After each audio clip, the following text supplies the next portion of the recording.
Hey guys, my guest tonight, Paul Blake Smith, is going to be talking about President Nixon and Jackie Gleason viewing some alien bodies. We'll see you in about 5 minutes.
Grab your popcorn and snacks.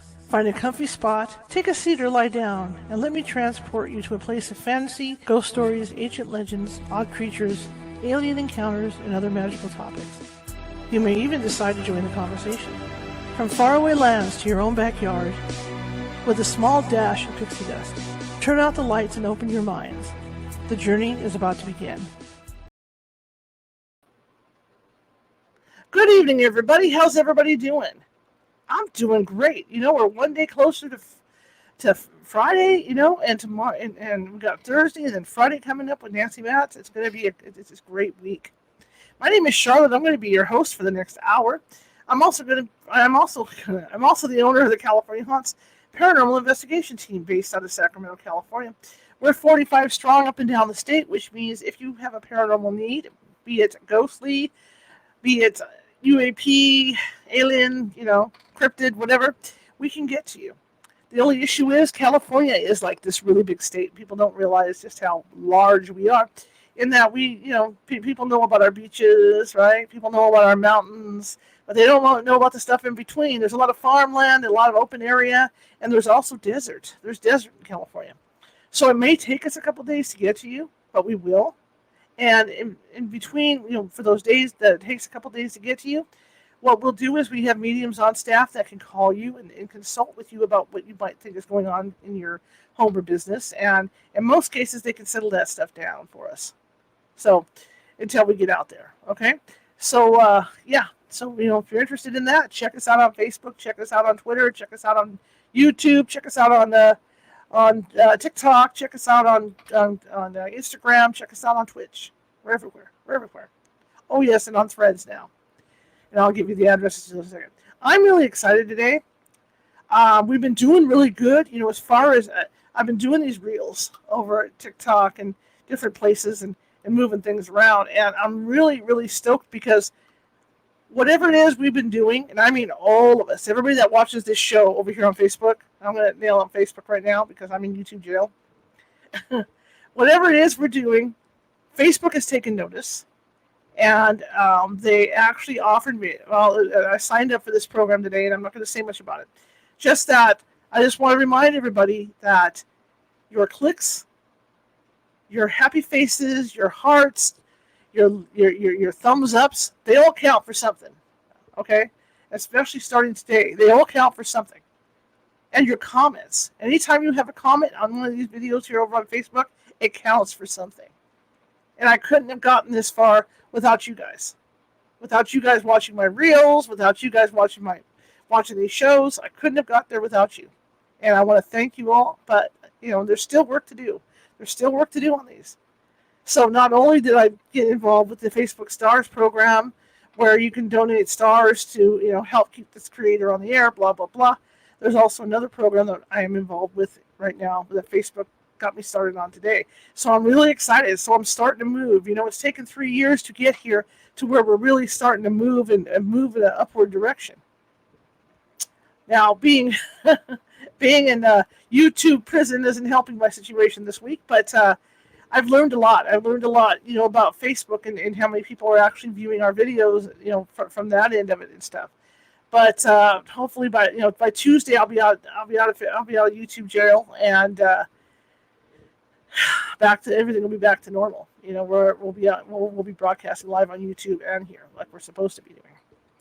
I did appeal that and I lost the appeal, but I've got my own reasonings for appealing, and then life goes on. I'm not going to sit here and cut I'm not going to bite the hand that feeds me, as they say. So I'm just saying that I have to apply by the rules like anybody else, and it happens. It happens.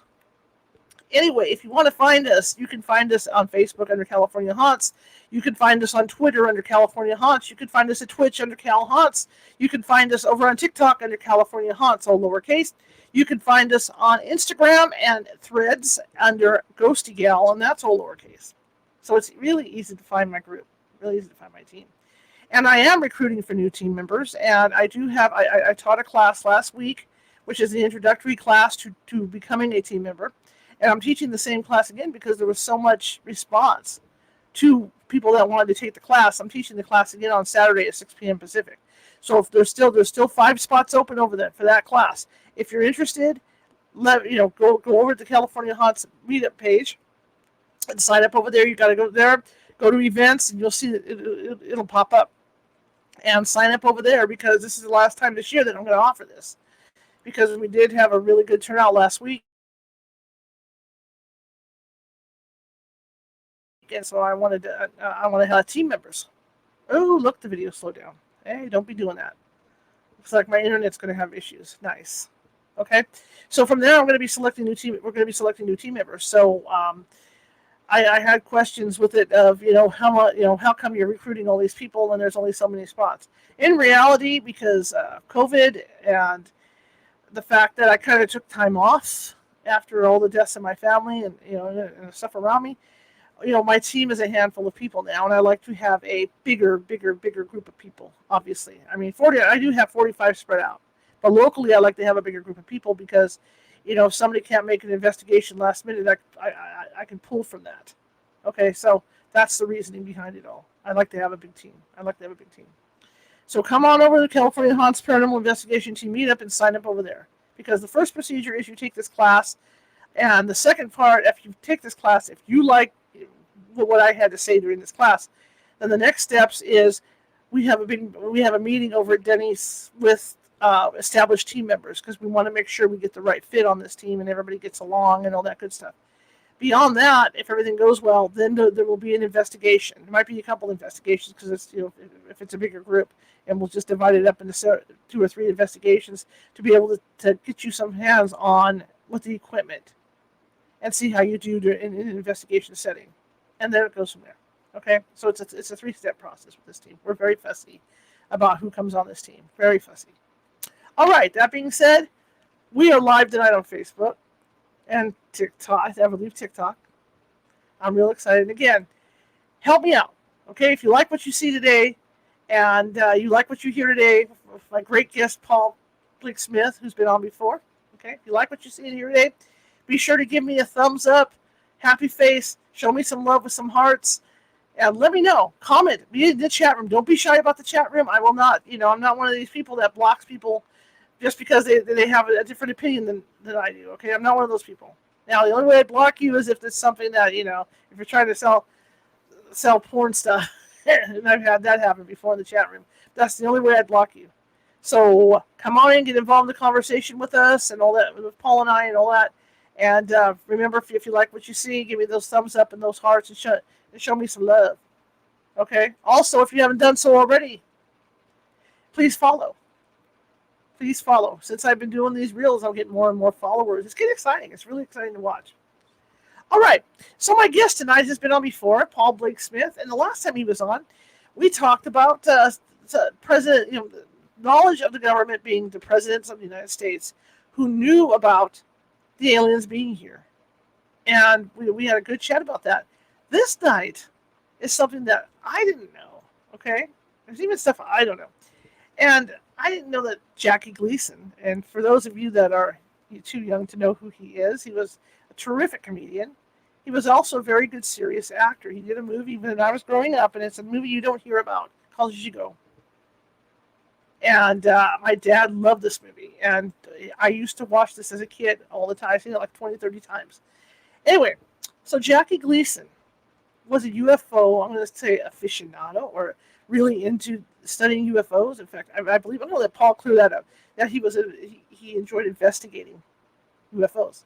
And at one point, I guess President Richard Nixon took Mr. Gleason to a base to see the bodies of aliens. Sounds cool, huh? And then there's also Mr. Gleason, and my understanding is from following Paul, that Mr. Gleason was so into this that he built a house in New York that was shaped like a flying saucer.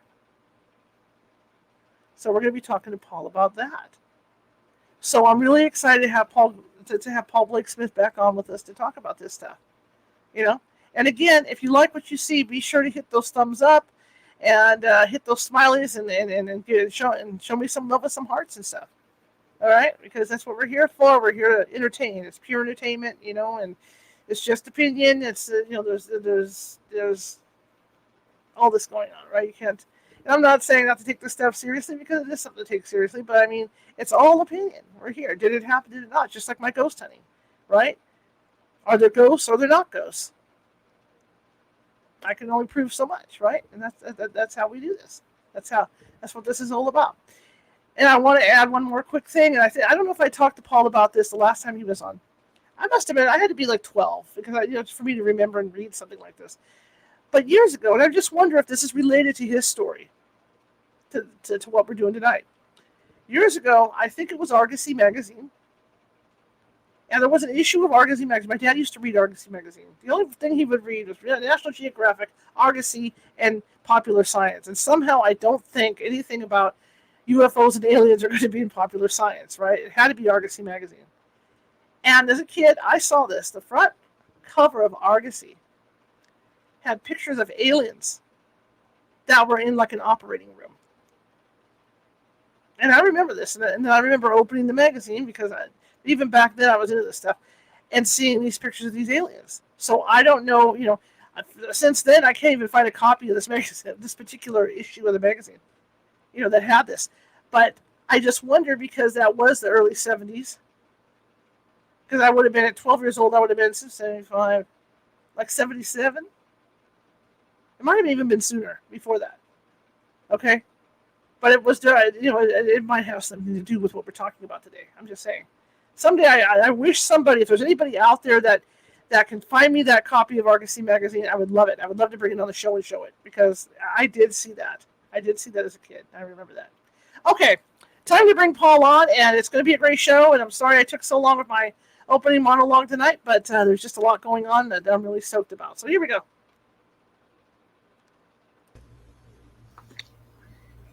Hello. Hey, Charlotte. I've never visited anyone in YouTube jail before. How you doing in that? I'm doing okay. It's a bummer place to be. It's a real bummer, and it's on a video that was out like a year ago. So I don't know what's up with that, but whatever. Yeah, you're not alone. I know someone else whose entire collection of videos, I think on the paranormal, were wiped out, and he's really upset about it. His name escapes me, and I probably shouldn't say it on the air because he's kind of embarrassed. So you're not alone, and you're getting back on. I don't know if my friend is going to be allowed back on. They're cracking down on what they think is, in their judgment, acceptable or not. So good luck. I guess so, yeah. So I'm stuck. They shut me down on Monday, so I'm stuck till Tuesday. I got 7 days. Okay. 7 days wait. I've had to reroute all the video, like these shows. I've had to reroute everything to Facebook, and I'm tired. I should have brought you a cake with a file in it. And there we go. That's what I need is a cake with a file in it. Absolutely. So for the folks that don't remember who you are, let's get some of your background and start off. All right. I was born and raised in Cape Girardeau, Missouri, site of the 1941 UFO crash that I wrote a couple books about.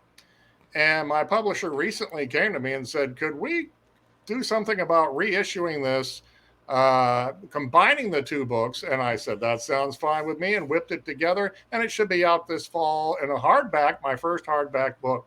It's got some new information, not earth-shaking, but some new tidbits and nuggets, and that should be of great interest. My grandfather was city attorney of Cape Girardeau for many years, and my father was a paralegal assistant, and my mom was an educator in the area of the crash itself.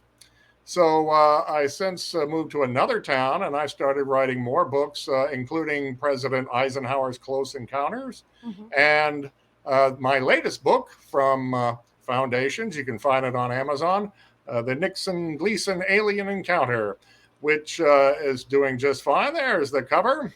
And it's just crammed full of stuff. I try to give you as many facts and allegations and reasonable speculation to link some things, not crazy conspiracy theories. And I'd be happy to discuss any matter of it you wish. But as you mentioned, it sure is a surprise to find out the depth of Jackie Gleason's UFO obsession. When the more you read and research about this guy, I don't think there was anyone in this country in his day, in the 50s, 60s, and 70s, more obsessed with aliens than Jackie Gleason. And I can tell you all the reasons why. Well, let's do that. Let's talk about Jackie Gleason. I mean, I never would have figured him to be into this stuff. Yeah, he had what you would call a normal movie and television career. But on one episode of The Honeymooners, he comes out in this wacky space alien costume, and he says, I am the man from space. And Alice makes fun of him for his silly costume and everything. But that gives you an early indication of how far back this goes. In 1954, 1 year before that episode came out, Jackie authorized an architect to work with him to custom build his own UFO house, which he had built out in the countryside of Peekskill, New York. Jackie lived in an apartment in Manhattan, and it was a good 35, 40 miles into Westchester County, New York, to get out there. And he outfitted it with a Tesla scope, a special Nikola Tesla telescope, and a Tesla coil that allegedly Tesla used to try to contact aliens. Wow. He kept one room full of ham radios. His stepson said Jackie always had this bedroom of up to like 30 ham radios. And when knowing Jackie's obsession, he was probably trying to contact aliens, not just listen in arbitrarily. Jackie would call up UFO authors in the country and quiz them about the details in their books. And then he'd call up the people interviewed in the books, the people who came forward with UFO sightings. He would call into a New York City radio program, I forget the guy's name, naturally, Long John Keel or something like that, had an overnight radio program in New York City, and he would call in and talk about UFOs. And you can even hear some of that on YouTube, your old buddy. There's some audio, and it's not very good quality. But Jackie says at one point, I was talking to Edward R. Murrow, and I told him, I think UFOs are the most important subject in the whole world. That was how obsessed he was back in the 50s and 60s. And he wanted the hard proof. And this is where we get to the crux of the matter with President Nixon. Jackie went on the air, maybe in the 50s, and said, I'll give $50,000 to anyone who will show me the hard proof that we are being visited. He just was obsessed with this, and he pumped it up to 500,000. Jackie made like 14 million a year, an obscene, crazy amount, because he had movies, TV shows, rerun residuals. He put out music albums of Jackie Gleason Symphony Orchestra, and he had a fortune, and he could just call up anyone he wanted, talk to anyone he wanted, buy anything he wanted, but he wanted them the biggest, most exciting thing in the whole world, hard proof of aliens on our planet. So by the early 70s, he had pumped that offer up to $1 million. Wow. And that's why I think Richard Nixon finally took him up on that offer. This just fascinates me in that, it's understandable that somebody, we're interested in it, so why not? Why not somebody like Jackie Gleason being interested in this stuff? But to take it that far, it makes you wonder how far deep into the research he really was. Yeah, pretty far deep. He knew according to some biographers, friends talked to the biographer and said Jackie knew every detail of every UFO story of a crash or a sighting. And he just devoured books and periodicals in his personal library. When he died, he had 1,700 books and periodicals that are donated to the University of Miami, and they're in a special reading room at their university. And you can see his obsession. The majority of them are on UFOs. Big surprise there. Mm-hmm.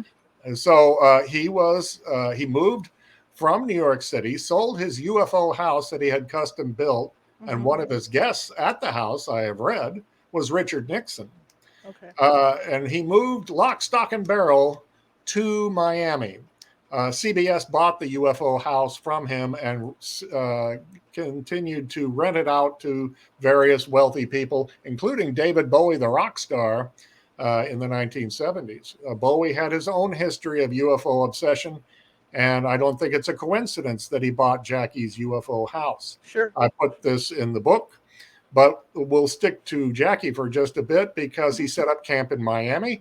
And he loved to golf. He was just obsessed with golfing. And that's where he and Richard Nixon bonded in the 60s when Nixon lost the 1960 presidential election, had a lot of free time on his hands. Mm-hmm. He lived in California. This is California Haunts. Richard Nixon was a representative from California because he was born and raised there. And he became a senator from California, then vice president under Dwight Eisenhower for 8 years. And he ran for president again in 68 with Jackie Gleason's endorsement. And Jackie hosted a TV show on the eve of the election to urge Americans to vote for his friend Richard Nixon. And once Nixon got in office, Jackie and Nixon went golfing in the Miami area just a few days before the Apollo moon landing, with Neil Armstrong setting foot on the moon. That's how close Nixon and Gleason became. They were both conservatives. They both liked to tipple a little in the evening, and they loved to play golf, and they both perspired pretty heavily. So it bonded them, and they were pretty good friends. I'm not sure if Jackie ever went to the White House. Why? He hated air travel, and he hated going anywhere outside of the Miami area. Even when he left New York City, he went by train and took his whole cast and crew of his TV show with him and set up in Miami. So Jackie didn't like to get out unless he was on a train or someone drove him somewhere. So that's where Jackie and Richard Nixon hooked up again in the early 1970s, according to Jackie's then wife, Beverly. Huh.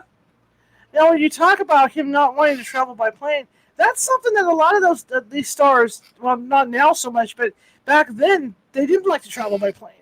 Yeah, Jackie traveled from New York to California to work in the movie business, and he hated leaving Southern California because he didn't want to fly anywhere. Right. And it's a big country, as you know, so he would take a train almost every place he went if he had to go. So both Nixon and Jackie Gleason lived in the Los Angeles area in the late 30s and early 40s until Mr. Nixon went to war in the Navy and was serving honorably in the South Pacific.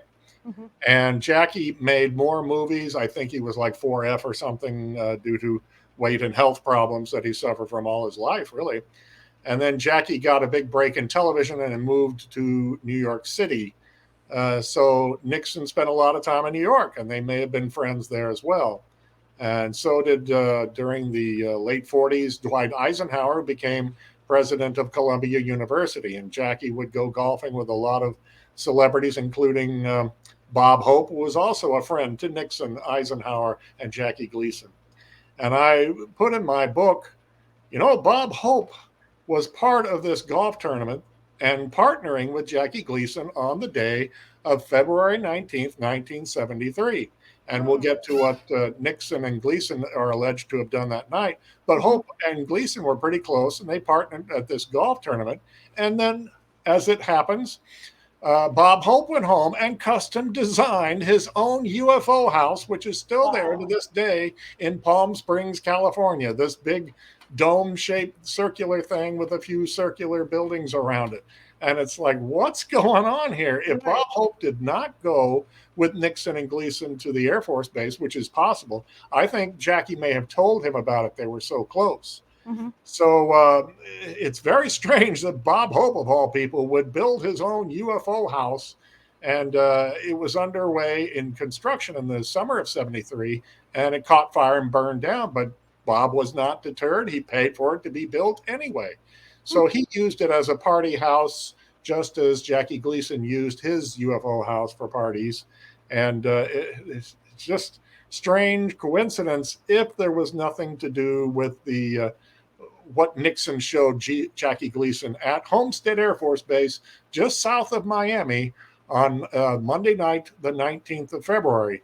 And the listeners to your show may remember that date from our previous show, because it's the exact 19th anniversary of the Eisenhower encounter in Southern California, in which he is alleged to have gone to an Air Force base at night, just like Nixon did 19 years later, to see extraterrestrial visitation.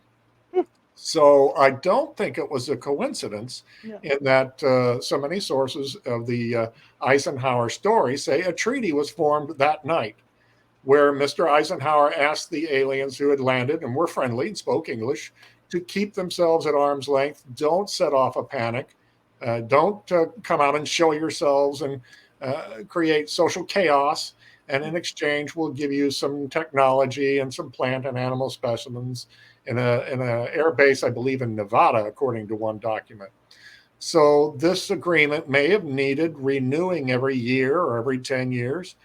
By the 19th anniversary, I don't think it's a coincidence that Mr. Nixon went to an Air Force base that was convenient where he lived for a golf vacation on February 19th, 1973. And so he took his friend Jackie there anyway.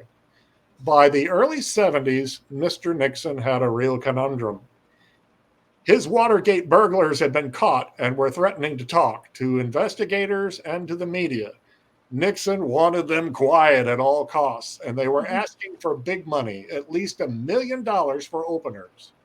On the Watergate tapes, you can hear Mr. Nixon, who bugged himself in the White House, anguished over how are we going to raise this hush money. And that's literally what he called it, hush money. That was in January of 73, a few weeks after the Jackie Gleason trip to Homestead. There was no more anguishing. Nixon said, oh, that's not a problem. We have that. I know where we can get our hands on that. He was very calm about that. So we know that Jackie was offering $1 million for anyone who could show him the hard proof of alien visitation. So it doesn't take quite a genius to put these two together and come up with a little payoff. And it's no coincidence, I don't think, that Mr. Nixon and Mr. Gleason shared a lawyer named Herbert Kalmbach, who got into trouble with obstruction of justice and went to jail for handing out huge amounts of cash to the Watergate burglars to keep their mouths shut. You can put everything together here and see why Nixon decided to take a man with no national security clearance, his golfing buddy, comedian Jackie Gleason, to a top security Air Force base.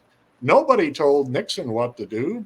All previous U.S. presidents were dead by February of 73. He was the only one left alive. And J. Edgar Hoover was dead. Allen Dulles at the CIA was dead. There's a whole list of important people in government and in media who had passed on by February of 73. I'll list them all in my book. Nixon was king of the hill. He just won re-election in a record landslide. They called him King Richard because he felt like he could do whatever he wanted. And so this is all starting to make real sense that he did take Jackie to an Air Force base and said, you know, I'm the president, get out of the way. We're going to take a look at something Jackie wants to see. And so I believe they went there by helicopter. So all this information came forth through one of Jackie's ex-wives, right? Right. Jackie's wife kept her mouth shut in 73. But she said in 74, Jackie came home one night while hosting his golf tournament, pale and haggard. He looked like ashen. He was all shook up. And she said, he told me where he had been because she asked, you know, what happened to you? Right. And he said, Nixon took me to Homestead Air Force Base and showed me the bodies at last. He showed me the evidence. And then he went on to describe what he saw. So Beverly wrote, she gave an interview in 74, a rather brief one, and mentioned this. And it came out, I believe, in the National Enquirer. Beverly mistakenly believed it was in the Esquire, but she has the name wrong. And Jackie flipped out, lost his temper, called her up and chewed her out and said, you're not supposed to talk about this ever. So she waited 9 years and decided, I'm going to write a tell-all book about Jackie, kind of cash in, ka-ching, ka-ching. And she decided to write her own article for the National Enquirer. And it came out in 1983, the 10th anniversary of this amazing event. And she explained what Jackie told her that night. Jackie read this in the Enquirer and he exploded again, called her up, keep your mouth shut, do not talk about this. They may have seldom discussed anything for the rest of Jackie's life, which was only 4 more years. Right. He passed away of cancer and I believe diabetes and other health problems in 1987. She stuck to this story and did not change it in any way when she was interviewed in 2003. She didn't retract it. She didn't embellish it or try to make herself out to be the big hero or something. She told it matter-of-factly, and that was her final interview. She's never released a tell-all book, and she's never given another interview. So we have these 3 interviews that have been unchanging, and they all tell an impressive-sounding story. We wish Jackie had told her more, or if Bev knew more, that she had told everything, but I think she did. I think that the fact is that she's told everything she knows and she's not going to embellish it further. Right. She doesn't want attention. And she wanted to relay this to the American people, that Jackie came in that night. She said it was near midnight. And she'd been saying, where have you been? And he said, we went to Air Force Base south of Miami, Homestead. And the president and I were escorted at the base. We were greeted by armed escorts and taken to a laboratory, which had a guard at the door, an armed guard. And Jackie said, we went in and I finally got to see what I've been wanting to see. Now, do you think I should tell you and your listeners just what they saw in that room? Or should I keep it to myself? Let's hear it. I'd love to hear it. Because you know what? Like I said in the beginning of the show, this coincides with the magazine I saw. Yeah. You were mentioning that photograph. Were there like 8 or 9 bodies laid out on these examining tables? Yeah, something like that. Yeah. I think I've seen that photograph, and they were all identical and gray and creepy looking. Yeah. I think there was like a UFO crash in like Germany or someplace overseas, and they were recovered, and that may be a genuine photo. It is super creepy, isn't it? It is creepy. Yeah, I've seen that on the internet. It looks like, Yeah. I know there are plenty of skeptics and debunkers, and that's their right.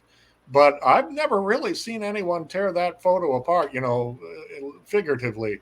That it really is an eye opener. We got to find that. If I can find that on the internet, I'll send it to you, and you can put it on there. Fantastic. Yeah, absolutely. Yeah. But so Jackie said he saw something a little different. He saw, according to his wife's memory, 4 dead aliens on 4 examining tables in this special lab across Homestead Air Force Base, where the Army and the Air Force and the maybe even the Navy all had intelligence operations going on. It was a very sensitive base, 90 miles from communist Cuba, and Fidel Castro and the Russians were down there. And so this was super sensitive. And so Nixon showed him into this room, showed him the bodies, and apparently didn't tell him too much. He said the bodies were about 2, maybe a little over 2 feet tall, and were fairly big heads, big bug eyes, and pointy ears. They were dwarfish looking. And they match almost exactly the 1955 Hopkinsville, Kentucky sighting, in which the Sutton family in that famous UFO case said they were under assault by these strange dwarfish alien creatures, had pointy ears and big bug eyes, and they were very mischievous, but they really didn't attack them too much. And the family reacted with terror and grabbed their guns and shot at them and weren't able to seemingly kill them. But Jackie said this description, told his wife this, what they looked like. He didn't mention Hopkinsville to my knowledge, but the description matches perfectly. But Jackie said I didn't see any injuries, but he felt like these looked like they'd been recently embalmed. I don't know how he came to that conclusion, other than they were quite well preserved. Right. So they were of a different race than the ones we talk about from Cape Girardeau, Roswell, the human-like aliens who landed and spoke to Eisenhower in English. And they're different from those stretched out gray cadavers that were somewhat human-like, almost like clones in that photograph you mentioned of these examining tables. So it gives more confirmation to people who say we're being visited by at least a dozen races, and they have accidents here. They're not perfect. They can't fathom our gravitational pull and our weather patterns and electrical storms, and they crash. And I don't know why some skeptics have a problem understanding that they're not perfect. They may come here a long way through maybe a dimensional portal or a Stargate or a wormhole or something, and maybe their travel does not take dozens of light years, or maybe it takes 30 seconds for all we know. These are advanced creatures. But the dwarfish ones that Jackie saw really creeped him out. And that may not be quite all that Jackie saw. What else did he see? There was a MeTV article online, because MeTV runs Jackie's Old Honeymooners episodes. And it was about the Nixon Gleason alien encounter. And this story, is this true or not? And they gave the basic thumbnail description, which over the years has been a little polluted by UFO researchers that have tried to insert themselves into the story and get creative with some of the facts. But I won't go into that. But I will say someone wrote in with some comments after the story, a man named Frank Noon, if that's his real name. And I'll preface my remarks on this by saying anyone can claim anything on the internet. How do we know it's true?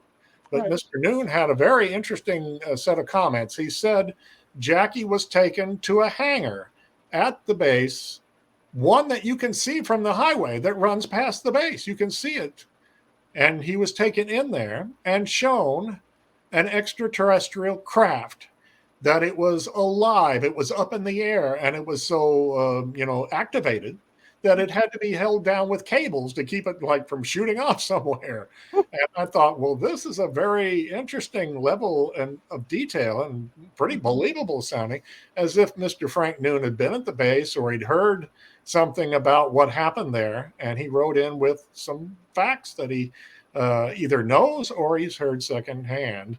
And so Jackie may have seen a spacecraft along with the bodies. And if that is true, it would account more for why he came home near midnight, pale and all shook up like, boy, I really saw the facts. This was not a joke or a hoax to pull my leg or something like this. He got his money's worth, I think, if he paid $1 million, which I suspect he did. I also suspect Bob Hope was taken in and shown, but I can't prove it whatsoever. Just conjecture on my part, based partly on that UFO house that he went off and built in the weeks and months afterwards.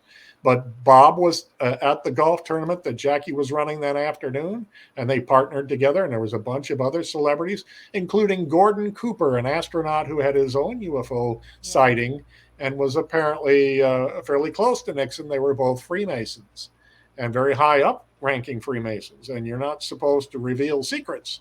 And that may be why Jackie never came forward with this story on his own. People would ask him about it, and he would just say, no comment, I don't want to talk about it. According to biographers, privately, a few friends asked Jackie, how can you be so sure we're being visited? And Jackie just grumpily said, Nixon showed me the evidence, end of story. And so that's proof again that this story is real. It's not made up by Beverly, and that these friends who did talk to Jackie got this kind of grumpy, short response. Nixon showed me the evidence. I saw it for myself. So we have that, and I wish Jackie had written something or taped something, filmed something to be released after his death. If he did, it has not been released.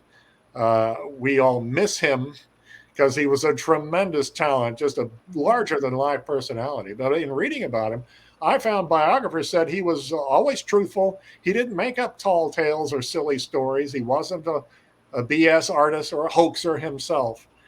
He did tell jokes, but he wasn't that much of a stand-up comedian. He was a sketch comedian and an actor in movies, including drama. He was amazingly talented.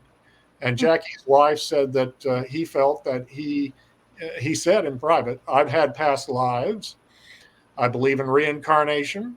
And that in some of my dreams, Jackie said, I've relived some of my past life experiences, including, according to this article by Beverly Gleason, she said that Jackie described several dreams in which he was a knight in armor, fighting battles during the time of Henry VIII in like medieval England. That he even picked out a white horse to ride into battle, and he always came out victorious. And so Jackie wasn't the type to just make up stuff. He wanted cold, hard facts, and that's why he would call up people to ask them about their UFO sightings and stories. And on this radio show, Long John Nebel, that's the man's name, the New York City radio program, he would denigrate some UFO stories. He was a little cynical and skeptical. He didn't believe everything he heard. So this all bears to good character. He was a good man, apparently a Freemason, a good organization of civic-minded, good-hearted men. My grandfather was a Freemason, by the way, and I think highly of them. And so Jackie knew how to keep secrets, but he blurted that out that one night to his wife. because he was so flabbergasted and excited and just numb. And she was really concerned, like, what happened to you? So another key factor in understanding the story and that its believability is Beverly Gleason said in the days and weeks after, Jackie would have big mood swings. He'd be all giddy with excitement that the president of the United States, his buddy, showed him the proof at last. He, above all other citizens, got to see it. And then he would swing in the opposite direction. He was furious at the government for keeping this a secret. And he says, why do they have all of these false statements saying we don't know if we're being visited or we don't have any evidence when they do have evidence? They've cultivated this evidence in military bases. I saw it for myself here at Homestead, and that the government is lying, and I have to keep my mouth shut. He did say to Beverly that Mr. Nixon swore him to secrecy at the base before they left. And he probably broke that sworn oath just one time, apparently, when he got home and felt his wife was owed an explanation. So Beverly said, it is true that I saw Jackie with President Nixon on a couple of occasions. They were golfing buddies. And I got to meet the president once under these circumstances. He came over to our home and was lounging around the back deck. Jackie lived on a golf course called Inverrary in Lauderhill, Florida, a suburb of Miami. And he just had an upscale home with a big back deck where he could walk out to a helicopter pad right behind his home. And that's where Nixon landed that very afternoon in a helicopter, Marine One, and spoke with Jackie on camera at Jackie's golf tournament for CBS. So we knew that Nixon knew how to get there. He and his pilot had the coordinates and were experienced in landing. And that's how they could have sent a helicopter that night to pick up Jackie. He just walked right out of to the golf course, got in the chopper, and they took him to Homestead. I doubt if Nixon was on that trip. He was probably at Homestead waiting for him, but it's possible Nixon wanted to pick up his buddy and took Marine One, the helicopter, right back to Inverrary that night when it got dark. And then they flew over to Homestead. Mr. Nixon lived in Key Biscayne, where he had a beach house. And even this is very suspicious because Mr. Nixon had a very nice estate in San Clemente, California, almost palatial by the seashore. And why did he need this Key Biscayne summer house? He went there 55 times during his presidency in and out of Homestead Air Force Base, where Jackie said there were dead aliens in a kind of laboratory, almost like a morgue or maybe an operating room or something where he would examine them scientifically. So it's very strange that Nixon was in and out of there so many times and had a home in California. Why would he even get a beach house down there when he could just fly to his beach house in California, which he often did, but it wasn't good enough. So you have to ask yourself, was there something going on between alien landings at this top security Air Force base, and Nixon wanted to be around to monitor this? It's speculation on my part, I admit, Right. but this would be why he would buy this simple home in Key Biscayne and be within a brief helicopter's flight to and from Homestead. Mr. Nixon put in a helipad right behind his Key Biscayne home, and he would just jaunt back and forth to Homestead all the time. Took about 15, 20 minutes of flight. And he just loved Marine One. He would take it everywhere. And he did on the day in question. He went to a hotel and then to Jackie's golf tournament. So everything slots together perfectly for this to be a very real, believable story. I wish we had more documented proof, but I went through Mr. Nixon's personal presidential diaries, and on the night with this event in question, there's a page that just happened to be removed after 8:30 at night. What a coincidence, huh? And it says document has been removed from this file. So it picks up the next morning when Mr. Nixon got showered, shaved, ate breakfast, went back to Homestead Air Force Base and flew north. So something went on that night that had to be covered up. It's pretty obvious. And this is exactly what fits with our story with Mr. Gleason and Mr. Nixon. Now, when you talk about Mr. Gleason's interest in this, I mean, he really was in it, really was into it. I mean, at investigator level. I mean, it's incredible to think he had that coil and all that stuff for possible communication with whatever's out there. Yeah. It's hard to conceive why Jackie would have all of this stuff if he wasn't almost trying to communicate with aliens himself. It sounds pretty wild, but we know he was obsessed. We know he had all these home ham radios upstairs. There was even a guy I read about from Radio Shack in Miami. He said Jackie used to come in for parts all the time for his ham radios and could speak very intelligently on how to hook them up and run and operate them and listen in. So I doubt if he was interested in air traffic. I don't know what else he could have been doing. There was another man in the Miami area who was a bookstore owner. Said Jackie came in so often to buy paranormal books that they just started shipping them directly to his house, and he would send them a check. And so they knew what Jackie liked, and he was a customer just like anyone else. Jackie always took a limousine around town. He was a terrible driver. So let's dispel the notion that somehow Nixon drove to his house 35 miles across Miami in the dark and picked him up in a car, and then they drove 45 miles down to Homestead Airport. That's just nonsense. But they could have gone very easily and quickly by helicopter, and I'm pretty sure they did. So Jackie was a terrible driver, and Nixon wasn't the greatest driver either, and was accustomed to a limousine as president. So the story fits together beautifully, and I believe it is an apt sequel to the Eisenhower encounter. I compare and contrast 10 different, not coincidences, but similarities between what Eisenhower did one night on February 19th, 1954, and what Mr. Nixon did at night, February 19th, 1973. And, it's the same method of operation, off to an airbase to see alien materials with the press kept at bay, and getting back by close to midnight that night and swearing people to secrecy. It's almost as if Mr. Nixon copied a playbook that Eisenhower handed him. And it's just funny that date cropped up, a second time. I mean, what makes that date so significant? Yeah. And in between, Lyndon Johnson was president. On the 10th anniversary of the 54 encounter, on February 19th, Lyndon Johnson got on the phone with, of all people, Dwight Eisenhower. Then he got in Air Force One and flew all the way to Southern California and met with Eisenhower in person in private meetings in Palm Springs. That's where Mr. Eisenhower went on February 19th, 1954. And of all the places in the world, Johnson just had to go there and talk to Eisenhower in person on the 10th anniversary of this apparent treaty. And there are some gaps in their schedule. So they could have been up to extraterrestrial matters in Palm Springs, LBJ, and Eisenhower. And 4 years later, in 68, surprise, surprise, Johnson flew all the way out to the Palm Springs desert to visit with Mr. Eisenhower on February 19th, 1968. So we see that date again. And it's awfully suspicious.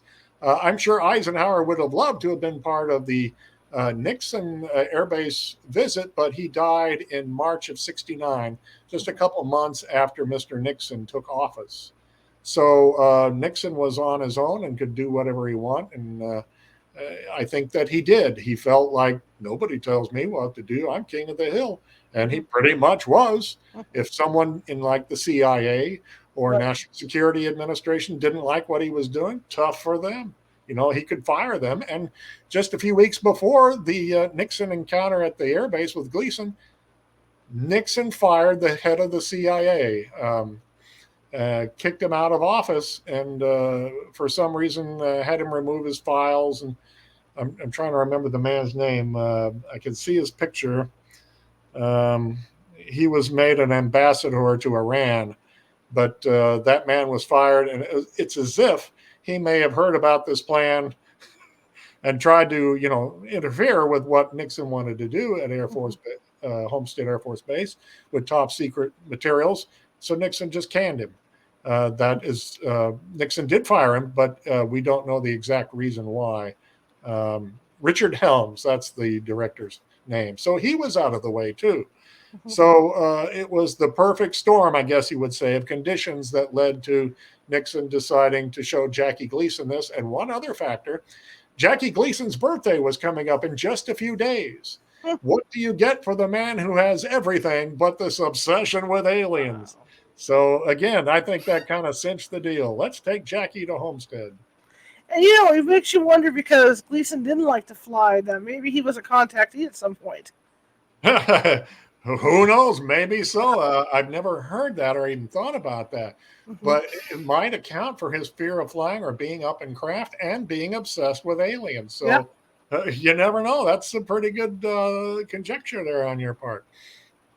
Now, when he had that house designed in New York, I mean, how hard, you know, back then, right? How hard was it to have something like that built? Oh, I think it was pretty tough, but he had a lot of money to burn. Right. And to backtrack, Eisenhower met with aliens in 54, February of 54, at the lip of an Air Force Base hangar in Edwards Air Force Base of Southern California.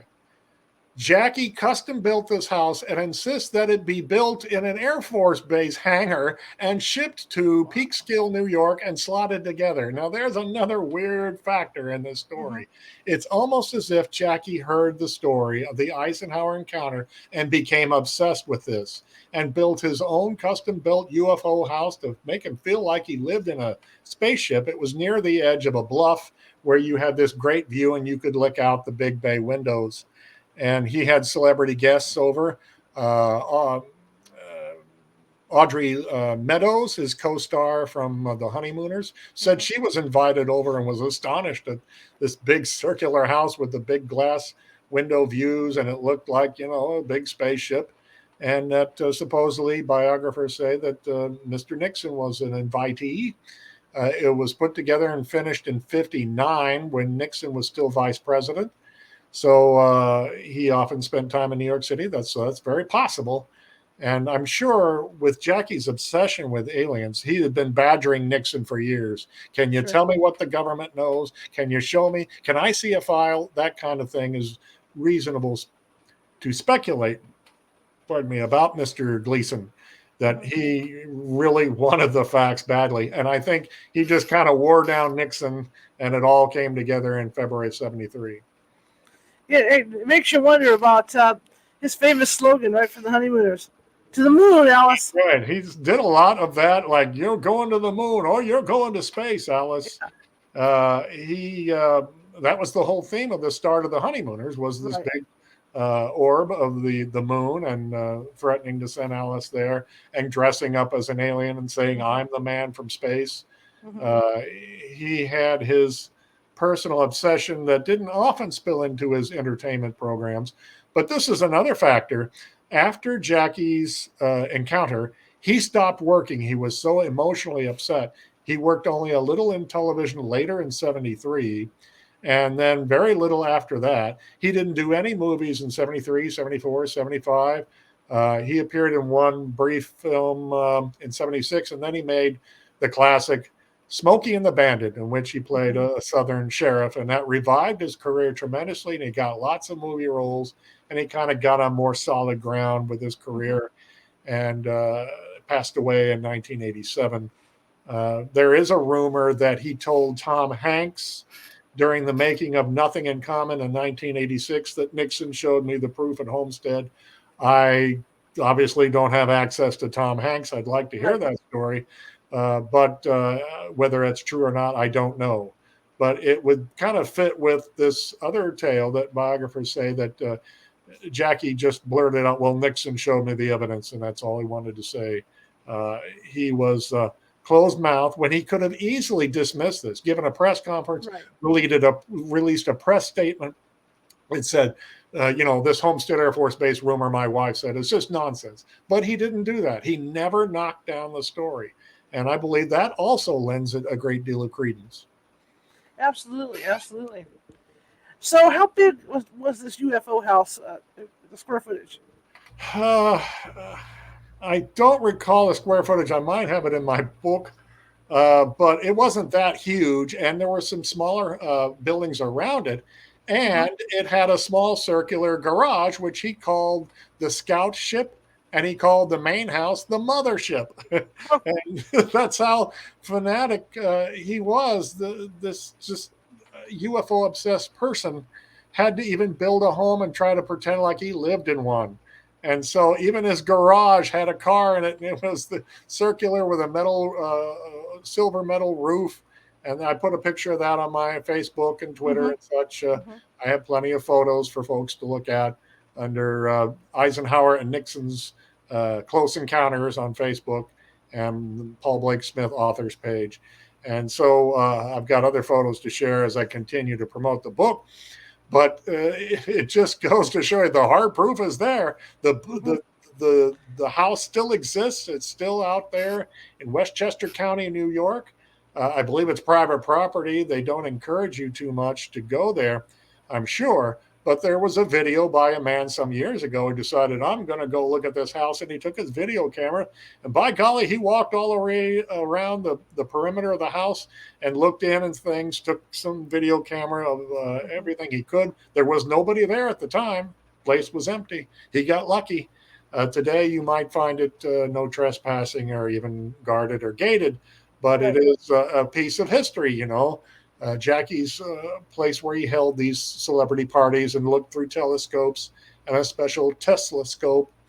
And whether he fired up Nikola Tesla's coil, I don't know. You wouldn't put it past Jackie. I mean, what's the point of having this unless you maybe try to send out some electricity and some cosmic waves to make contact? He was that cuckoo for aliens. And I also find it interesting, like you say, that Bob Hope built a similar house. Yeah, I don't think he had any telescopes in it, but he and his wife Dolores had this custom-built home, cost a fortune, and they would have parties in it. And he said when it was finished, it was kind of like being in a bus terminal. There was nothing too personal about it. It was like a public building, frankly. And they had a few parties. Bob Hope had homes all over Palm Springs and Temecula and Toluca Lake, California, where he lived. And so what was the point of building this thing? He already had plenty of homes, but he may have gotten bitten by the bug himself after talking to Jackie and possibly seeing what Mr. Nixon showed Jackie at Homestead, whether it was that night or another night. Bob also was a frequent guest of the White House, and you can hear him on some White House recordings. I tried listening to some of those, and they're awful garbled, or the microphones were hidden far from their conversation, and you can't quite make out what they were talking about.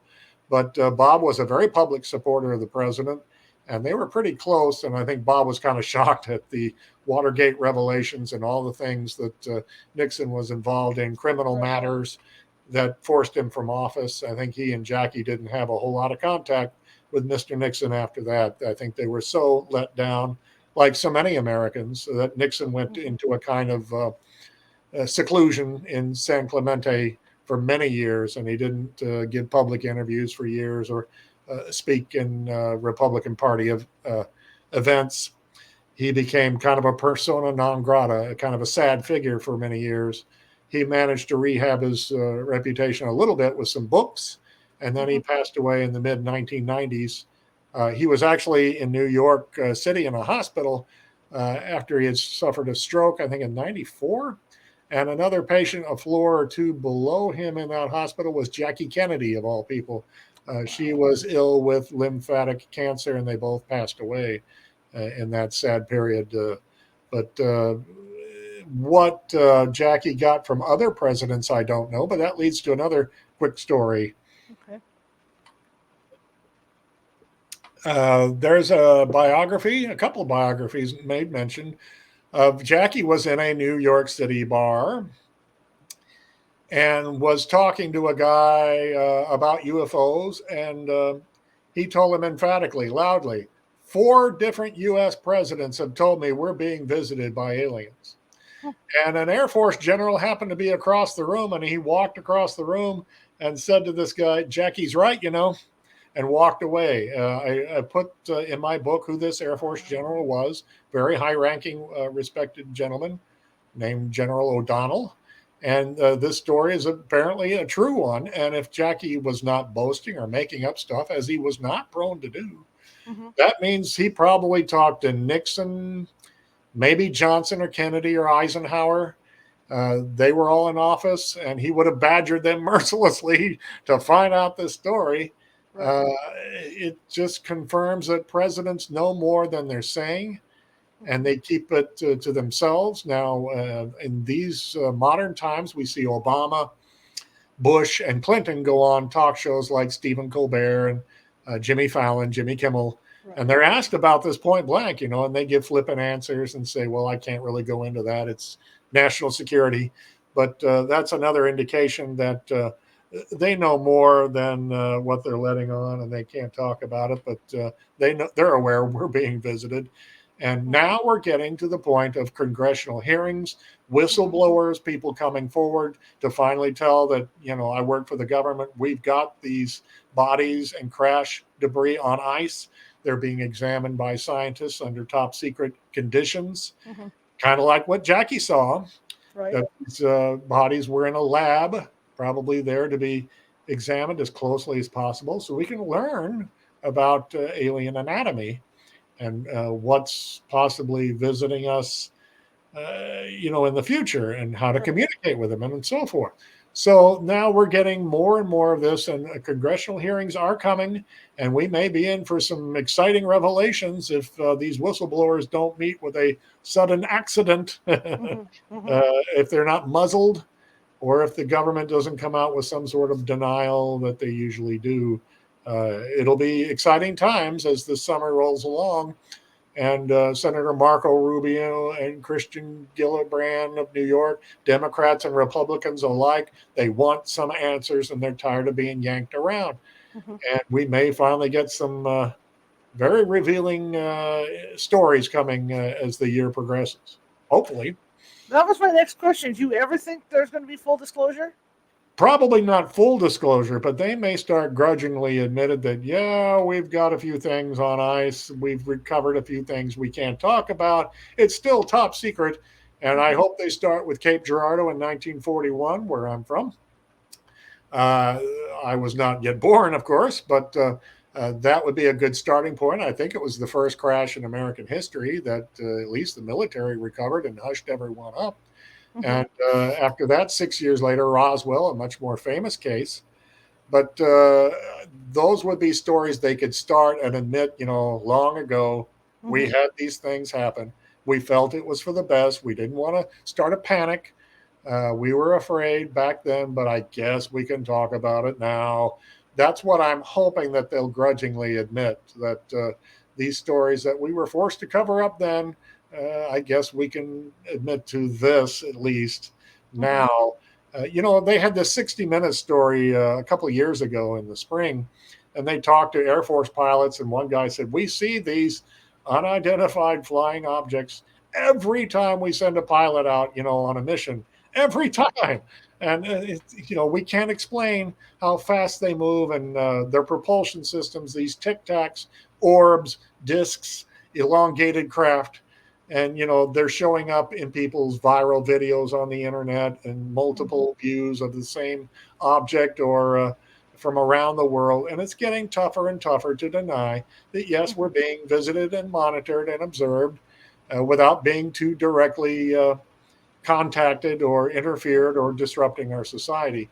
So all I can say is that the proof will be in the pudding if they let these people who worked with the government and saw the files or film footage or photographs or saw the actual bodies and debris come forward and testify. And then you may have a whole house of cards kind of collapse and some grudging disclosure admissions at last. We'll see. We'll see. Do you think, as far as all this goes, because, there are reports of these things way back in World War I.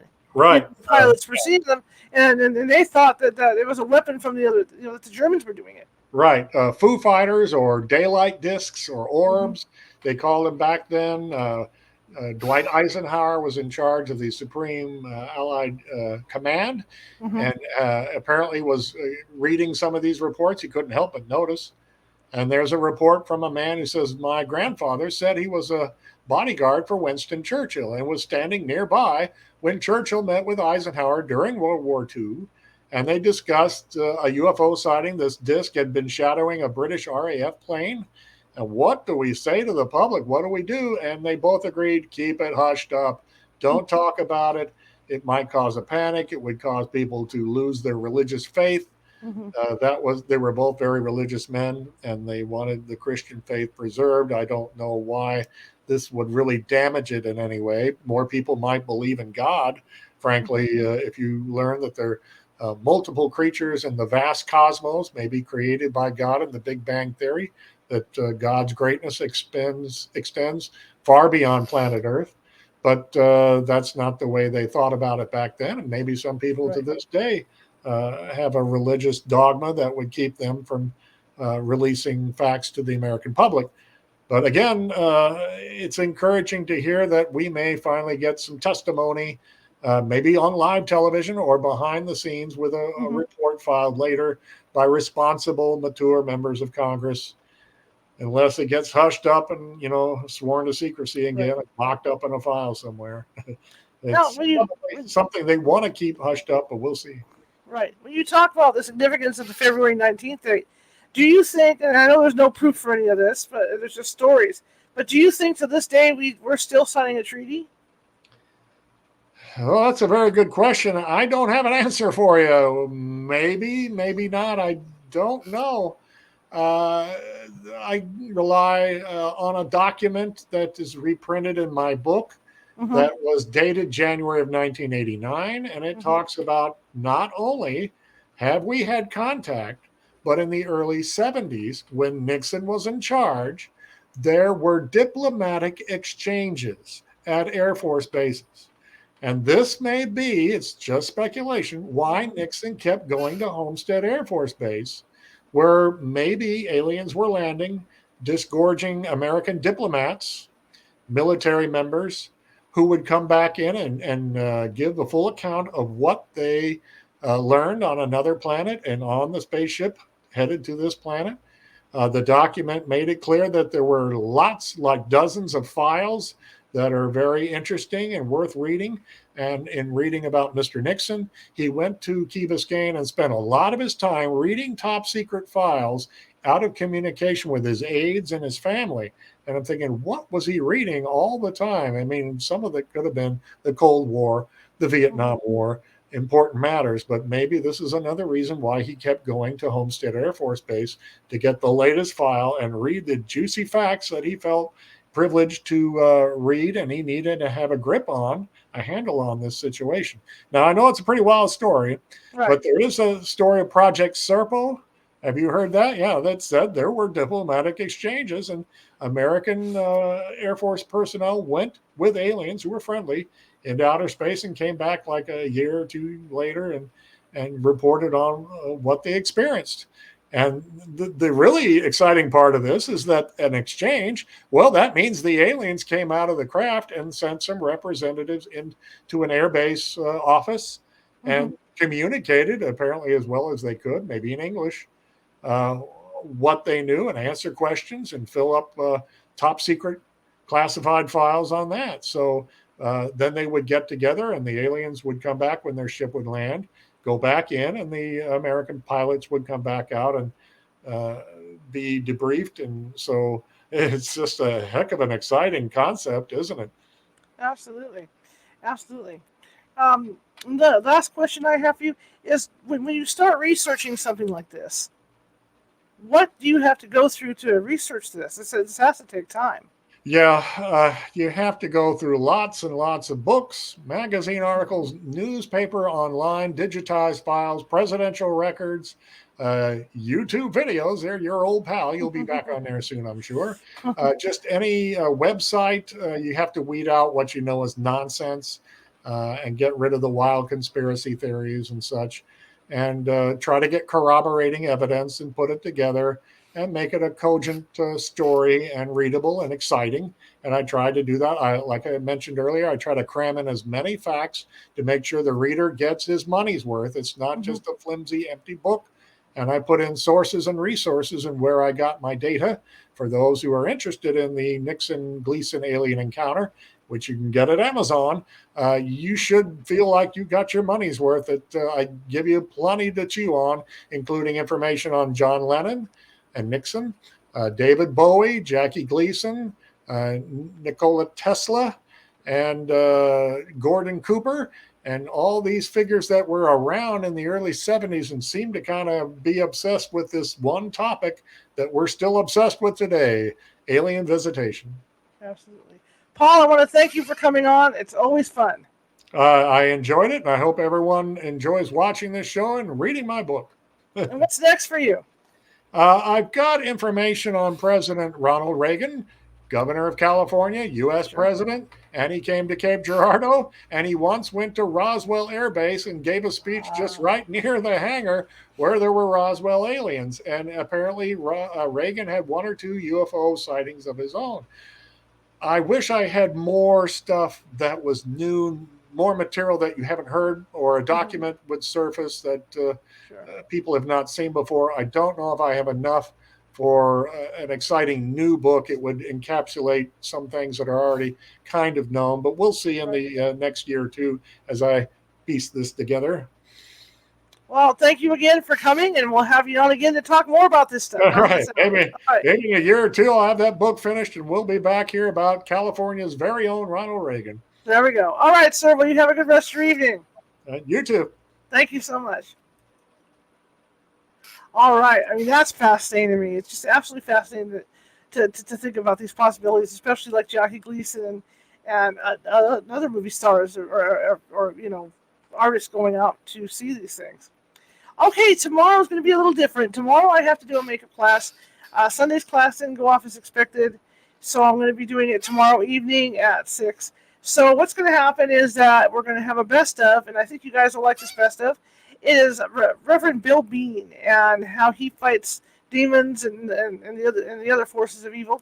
So that is over on YouTube. You guys have access to YouTube. I don't. So that's going to be one that's over at YouTube. So I'll get I think the links are already up for it. So you guys are all set to go. So that'll be tomorrow night at 6 o'clock or 6:30. I'm sorry, 6:30 p.m. or whatever you want. Just go click. It doesn't matter. Just go check it out. But it's a really good interview. It's an hour and 20-minute interview with talking with Mr. Bean. Great. I would love to get him back on as a guest. So hopefully we can do that. Okay, and Friday, of course, I will be back with Nancy Matz, and we're going to be talking about things. We're going to be talking about twin flames and stuff on Friday night, so just remember that one. But anyway, I want to thank everybody for coming tonight. I really appreciate it. Again, if you watching this and you like what you saw, show me some love, give me some hearts, some thumbs up, and things like that. It helps us with the algorithm. The more you do, the more you react to my stuff, the higher we go in the Facebook algorithm, meaning that a lot of people can see us. Okay, it goes out, it distributes further out. Again, thank you all, and I will see you tomorrow night. I'm sorry about that, Friday night. Too many days of my life. I will see you guys Friday night live with me and Nancy Matz. In the meantime, real quick, if you're interested in becoming a ghost hunter on our team, go over to the California Haunts Paranormal Investigation Team meetup page. Sign up over there. It's under events. That event will be Saturday at 6 p.m. Pacific. Okay? All right, I'll see you guys, and have a great couple days. I'll see you Friday, and here's his information and his books. Websites are a-augustbooks.com and mo41.info.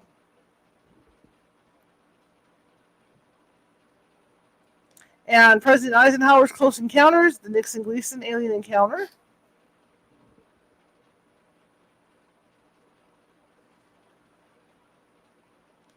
And you've got 3 presidents, -2 accidents. And you've got MO41, the bombshell before Roswell. And of course, like he says, you can get those at Amazon. And if you want to check out pictures of Jackie Gleason, his house and whatnot, go look Paul Blake Smith up on Facebook. And they're all over there. You can check those things out. All right, I will see you guys on Friday live. And hopefully I see a lot of you on Saturday as well. Have a great evening. Good night.